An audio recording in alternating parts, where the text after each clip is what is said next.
Okay, so today we're starting a new unit, the introduction of detention in Palestine, for our unit on the Middle East. I want you to take notes during this video. I will be checking for these notes, so please get your pink notebook and start taking notes. So, the news shows Middle East as one of the most unstable and violent areas in the world. And the Arab-Israeli conflict, which is what we are mostly going to be talking about, is one of the longest and most bitter struggles of the 20th century. And it is the cause of much, but not all, of the tension in the Middle East. There's a strong link between the history of the Middle East and what you see occurring in the Middle East today. So first, I want to start out with some important facts on the Middle East. Historically, it's an important location. It's the meeting of three different continents, Africa, Europe, and Asia. And it became the crossroads for trade and contact between these continents. It's also the site of two of the world's earliest civilizations, Mesopotamia and Iraq, and in Egypt in the Nile Valley. It's also the source of three of the world's different religions, Judaism, Christianity, and Islam, and Jerusalem is important for all three of them. And most people in the Middle East today are Muslim, but there's still significant Jewish and Christian minorities. There's a lot of oil, and this plays a big role in international politics, and it's always been sort of an area of interest for colonial and superpowers. So first, let's look at the essential questions. By the end of this video, you should be able to answer these questions. So the first is, what was the situation in the Middle East at the beginning of the 20th century? The second, how did the First World War affect Palestine? The third, what happened in Palestine between 1919 and 1939? And the fourth, how did the Second World War affect Palestine? And you see a map here. In green, you have what we call Israel. In orange, what we would call Palestine today. And at the bottom, there's a photo of the skyline of Jerusalem. So, the Middle East, the situation until 19. But before we get into that too much, let's look at the words Israel and Palestine. The area of land we know as Israel is also called Palestine, and Palestine is the Greek word for the land of the Philistines, and that's where we get the word Palestine. So we can use them interchangeably, but often when we call Palestine, we're talking about an Arabic state, and when we call the word Israel, we're talking about a Jewish state. So, in biblical times, the Jews lived in Palestine, and they were conquered by various armies throughout history. In about 1 century, the 1st century CE, it came under Roman rule, and they expelled the Jews in about 135. This meant the Jewish community was dispersed throughout the world, and they moved into North Africa, Europe, and a little bit into Asia as well. And we call this the diaspora. So even though they were dispersed, they maintained their ethnic identity and their cultural identity and their religion. And wherever they moved, anti-Semitism became quite common, and Jews were often violently persecuted. This meant they could be discriminated against, they could be expelled from the country that they were in, or they could have had violent attacks. So an example of that in Russia, in Tsarist Russia, are pogroms, which were organized persecutions or massacres of religious and ethnic minorities, and especially the Jews. And they become worse and worse by the end of the 19th century.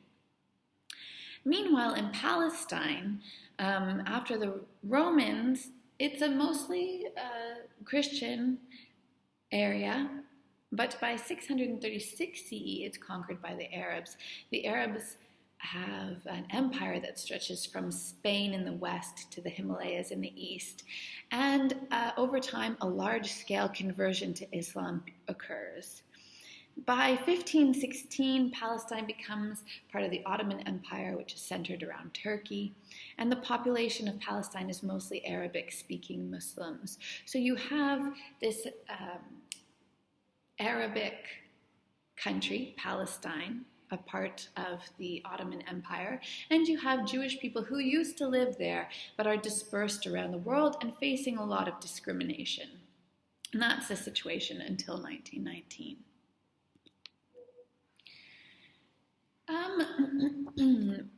By the end of the 19th century, the Zionist movement is getting going. And in 1897, a man by the name of Theodor Herzl organizes a congress, a meeting of Zionists in Basel, Switzerland, to discuss Zionism.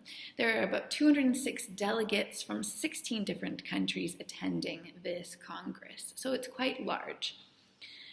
And the decision of this Congress was that the aim of the Zionist movement was to create a home for Jewish people in Palestine. And the reason they gave for this is Jews were being persecuted all over the place. And they begin setting up the Jewish Colonial Trust in 1900, which provides money for Jewish people who want to go settle in Palestine, which leads to large numbers of immigrants. So Jews who are emigrating to Palestine.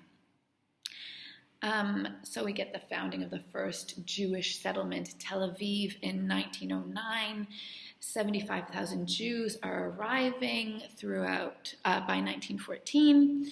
And by 1914, attacks on Jews by Arabs have really got underway, and there are 4 anti-Zionist organizations in Palestine.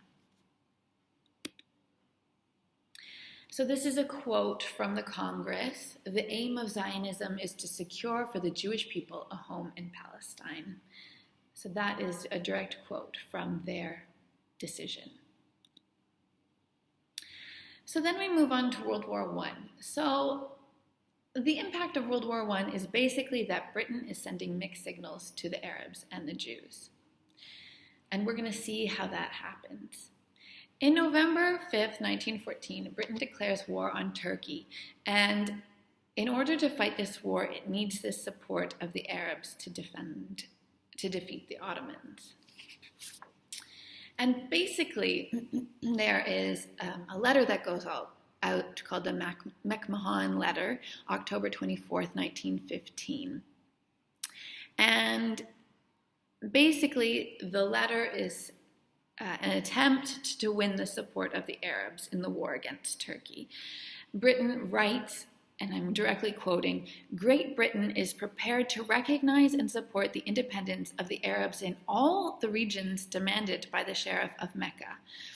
Great Britain will protect the holy places against all attacks. Great Britain will assist the Arabs to set up governments in those territories."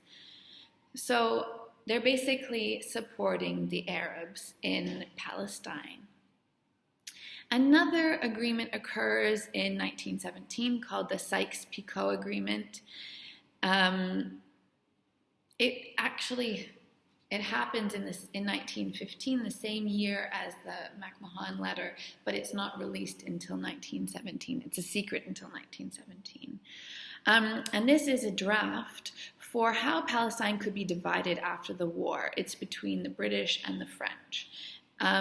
Basically, Britain and France are prepared to set up and protect an Arab state in Palestine. The 2 countries are prepared to negotiate the boundaries of the Arab state.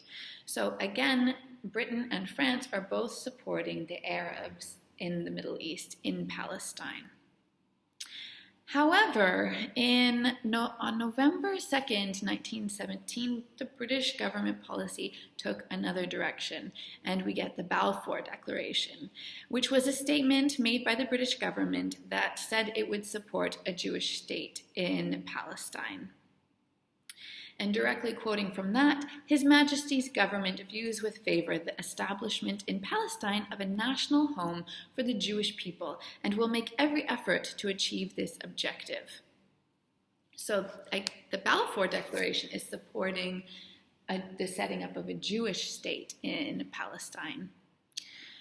And this position is reiterated in the Balfour Letter of 1919, which basically, again, says the Jews should definitely have a homeland in Palestine.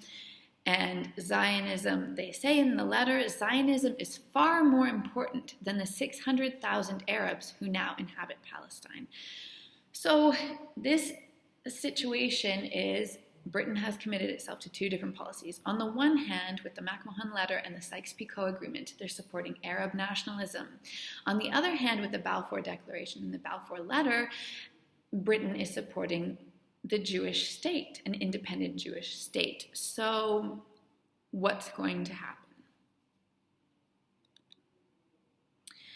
After 1918 and after the war, Britain is mandated by the League of Nations to govern Palestine. This is a Class A mandate, which means that Palestine needs a bit of help before becoming fully independent. So the goal for Palestine is for them to become fully independent. However, during the period after World War I, more and more Jewish immigrants are arriving, and this is making Arab people kind of upset.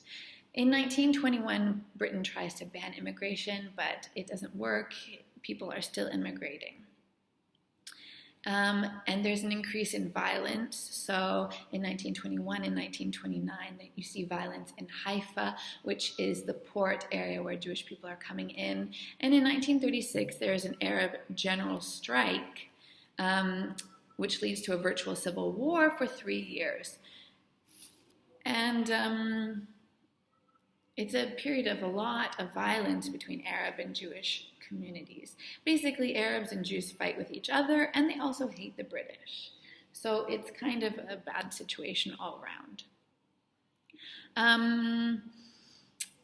General strike. Yes, and the Arabs sort of see the British, they think that the British are favoring the Jews because the British are helping the Jews develop their defense force.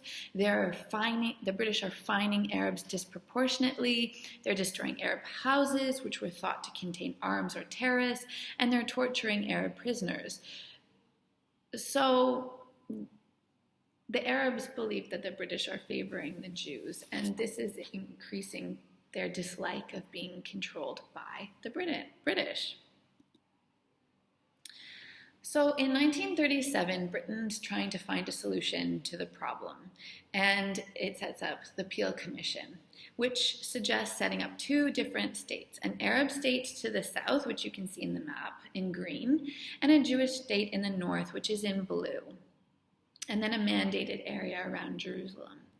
The Jews accept this idea and they're ready to go for this, but the Arabs are not willing to hand over any territory that they think is theirs. So they say no, they reject it, and they continue to revolt and have terrorist attacks. Again, in 1938, there's another commission which recommends partition again between a Jewish state and an Arab state. But again, it's rejected. So as you can see at the bottom, there's a quote from the Peel Commission. There is no common ground between Jews and the Arabs. They differ in religion and in language. Their cultural and social life, their ways of thought and conduct are as incompatible as their national aspirations.